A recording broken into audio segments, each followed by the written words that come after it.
The Prophet ﷺ had lost two of his sons, little babies that he had with Khadija radiallahu ta'ala anha. The kuffar, they used to make a mockery of him. The infidels, oh, you're a blight. He is nothing. His God is displeased with him. His God does not want him to have a progeny. His God does not want him to have a legacy. His God does not want him to have the 9 yards. So his God has taken away his sons, because in those days, the history was of sons continuing your legacy. You know what I'm saying? So they were laughing at him. They were trying to make him feel he's down. And Allah revealed this verse, Inna a'tainaka al-kawthar. Allah. What does Allah say? We have given to you in abundance. Yusra. Oh Muhammad sallallahu alaihi wasallam, don't worry about the two little babies you lost. Look at the abundance Allah has given to you. That's what Allah is telling him. A lot of people interpret this Kawthar to mean the fountain in paradise. It does not really mean that. The fountain in, I know you read and you probably saw that. The fountain in paradise, that's the opinion of some people. The fountain in paradise is one of the abundance. One of the things of the abundance that the Prophet ﷺ was blessed with.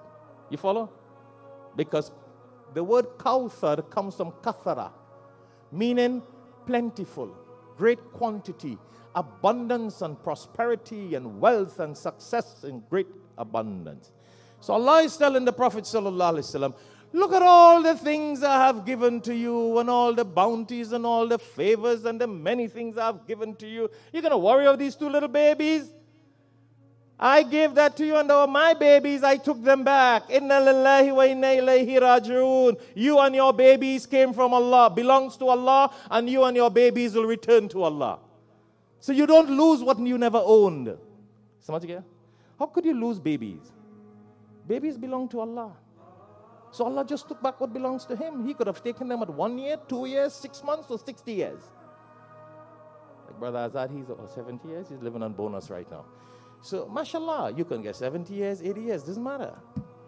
So it's Allah's choice when He wants to take your wife or your child or your husband or your parent. You don't whine and die. Yes, you will grieve, you will miss, you will cry out of the love and the affection. So we don't live that life. So what I'm saying to you and myself, brothers and sisters, you and I, we may have our own little difficulties in different areas, in school, in university, with parents. You want to get married, your parents don't want to get married. You want to buy this, your husband don't want you to buy it. You want to give someone this, your wife doesn't want you to give that charity. You have your own little problems, but don't worry about that. Work on it. It's an issue like any other mathematical problem that you got to solve. Work the maths. You work bigger maths in algebra and geometry and chemistry. Work the little maths, because there are greater abundance to come. So what Allah subhanahu wa ta'ala did, He told the Prophet sallallahu alaihi wasallam, don't worry, I have given you more in life. And I don't want to go into life for the Prophet sallallahu alaihi wasallam. You know, let's look at one example today. Prophet Muhammad sallallahu alaihi wasallam lost two little babies, but he has the largest amount of followers in the world. Allahu Akbar. There's only one bounty. When you look at the mathematics of people, two little babies he lost, well, not lost, that Allah took back, that the kuffar wanted to make him think that they will continue your leadership. Allah gave him the largest followers in the world. The Ummah, the Muslims, are the largest congregation and people in the world. So he had much more, in the millions versus two people, to continue his legacy and preach his message and follow in his footsteps. You see the abundance? Allah. That's only one. We ain't talking of the rest. Let me just give you another one. That's one here.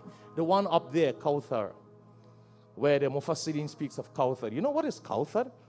The Prophet ﷺ was asked, because Kawthar, kathara means plenty. So everything in general. Out of all these things, the one thing, because it doesn't matter.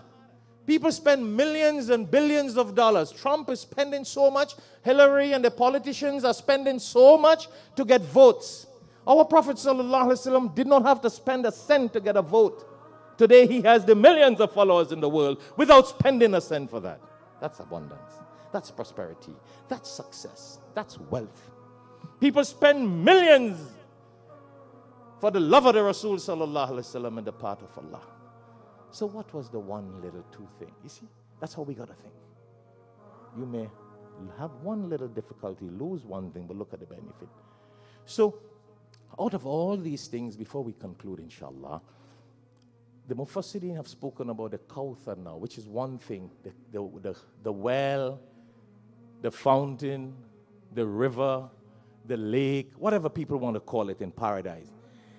It is such a unique fountain, river or lake, as you may want to call it, that the Prophet ﷺ was once asked, how would you define what this Kawthar is in paradise that Allah has given to you? Don't worry about the one, two difficulty. How would you define that? He says, when he went on Miraj, he was shown the Kawthar, the fountain of Kawthar. He said the banks of this fountain or river or lake was made out of gold. You compare if there is any kind of fountain or river in this world that could be like that. The banks were made out of gold.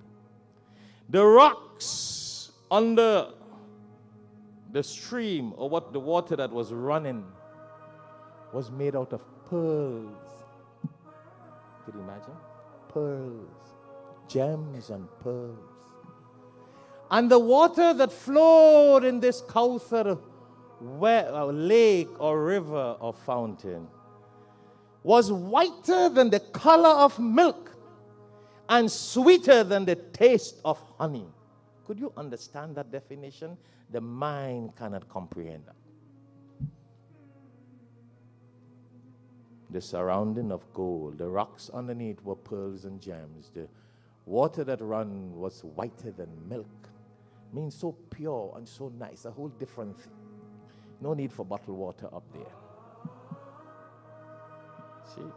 So when you have all of this, what you worried about? And that's why we were taught this in the Quran, my brothers and sisters. And time doesn't permit.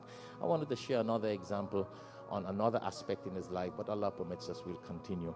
I really wanted to share again with you on Yusra versus Usra, difficulty versus ease and success and prosperity, in the example of when the Prophet ﷺ when his wife passed away and his uncle passed away, and how Allah took him up through the heavens, and that was a whole different world of experience. But another time we'll talk about that, bi'idhnillah. Time does not permit, inshallah. But my brothers and sisters, and for those of you who came late, we were just reminding ourselves on live that true life of a Muslim with your faith in Allah, and look towards the abundance and the good that Allah has given to us. The yusra, the ease, the provision, the success, the great things that Allah has given to us in life, versus the one and two difficulty. That's an issue you got to handle. You know, it's like a motor car. Do you look at the nice ride you get in your car, the comfortable seat, the good working air condition? Listen, when I first went to India, and I took one of those cars called the Ambassador, it was 1974, 1975, and we sat down in the car. So the driver, I just want to share this with you. The driver was like, we went up a hill. It was in Bangalore, Bombay, I don't remember. Bangalore was hilly. And we went up a hill, mashallah. As we reached the top of the hill, the driver switched off the car. I'm like, what happened? The car cut off? What's going on? He's like, no, that's how we save gas. So, and as they go down, he started back again. Shh. Then, well, in those days, they didn't have, I don't know if the cars had air conditioning. I don't think so. So a couple of years ago, 7, 8 years ago, I went back to India. Took a taxi from somewhere to go somewhere. There was a sign on the dashboard, X amount of rupees in addition for the AC to be turned on. You pay for the, brother, you pay for the taxi, but you got to pay more money for him to put the air conditioner on. I'm like, oh Allah. MashaAllah, alhamdulillah. So I count the bounty that at least I got some transportation to go where I'm going, you see. I don't worry about the car switch off and the AC, you know. MashaAllah, alhamdulillah. But what I'm saying, say alhamdulillah, you got nice cars here, the air condition working, nice seats, nice roads, beautiful, nice service. Don't worry about the maintenance bill. How do you expect to get a good working car and you're worried about the maintenance? That is just a duty, a responsibility. You got to maintain. You want a nice wife to bring many children for you, humble, pretty nice wife to sleep with, but you don't want, but you worry about the maintenance? Come on, the Quran says you want a nice wife for peace, don't worry about the maintenance. Man, you got to do the maintenance. It's a command. So we don't worry about maintenance. We worry about the prosperity, the benefit, the sukuna, the tranquility, the peace, the abundance, the good that we get out of something. Not the few little maintenance, difficulty, and expenses. That's the kind of life you got to live as a true Muslim in life, inshallah.